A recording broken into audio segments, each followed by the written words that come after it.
லடாக்கில் புதிதாக 5 மாவட்டங்களை உருவாக்கியுள்ளதாக நடுவண் அமைச்சர் அமித்ஷா அறிவிப்பு. லடாக்கை வளர்ச்சியடைய வைப்பதே இலக்கு என உறுதி. நாளை அமெரிக்கா செல்ல உள்ள நிலையில் மூத்த அமைச்சர்கள் மற்றும் கட்சி நிர்வாகிகளுடன் முதலமைச்சர் ஸ்டாலின் ஆலோசனை. 26 ஆண்டுகளாக நடத்தப்படாத ஆவண எழுத்தர் உரிமத் தேர்வை வயது வரம்பில்லாமல் உடனே நடத்த தமிழக அரசுக்கு மருத்துவர் ராமதாஸ் வலியுறுத்தல். அரசு திட்டங்கள் மூலம் பிற்படுத்தப்பட்ட மக்கள் முன்னேற சாதிவாரி கணக்கெடுப்பு அவசியம் என நடுவண் அமைச்சர் சிராக் பாஸ்வான் கருத்து. குஜராத் மாநிலம் அகமதாபாத்தில் பெய்த கனமழை காரணமாக சாலையில் மரம் முறிந்து விழுந்ததால் போக்குவரத்து பாதிப்பு.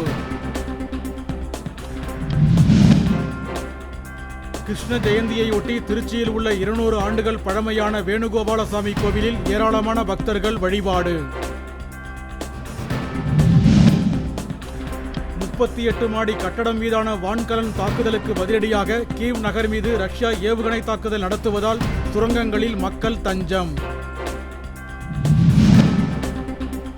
வாரணாசியில் தன் படம் எடுத்தபோது கங்கை ஆற்றில் தவறி விழுந்து சோனா சிங் என்ற மருத்துவ மாணவி பலி. காப்பாற்ற முயன்ற நண்பர்களும் உயிரிழப்பு. மீன்பிடி தடைக்கால நிவாரணத்தை 18,300 ரூபாயாக உயர்த்த வேண்டுமென தமிழக அரசுக்கு மீனவர்கள் சங்கத்தினர் கோரிக்கை. வங்கக்கடலில் ஆகஸ்ட் 29ஆம் தேதி குறைந்த காற்றழுத்த தாழ்வு பகுதி உருவாக வாய்ப்புள்ளதாக சென்னை வானிலை ஆய்வு நடுவம் தகவல்.